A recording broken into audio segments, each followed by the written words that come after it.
Nandito po tayo sa likod ng shop. Mag-extend po tayo ng bubong dito.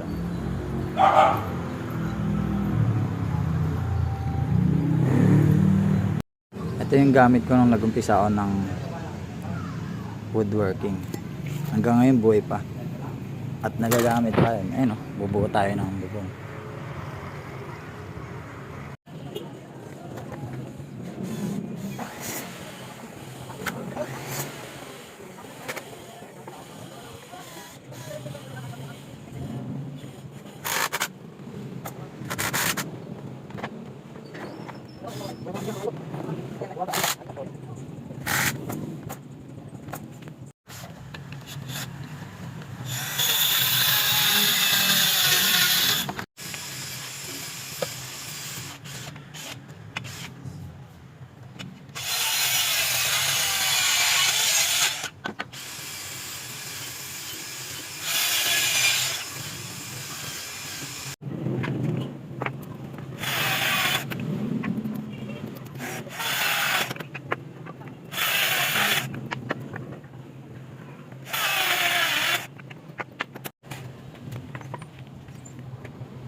Kain tayo mami guys oh.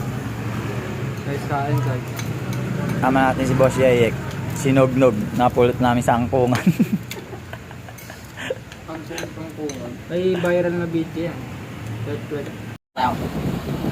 Ay, ang init talaga. Kain tayo ng mami. Pabalik na. Hindi kami yan. Ay, yan. Oo, nakakaya. Okay, kaya. Oo na yung bahay natin. Gawa natin. Bilang gamo pa.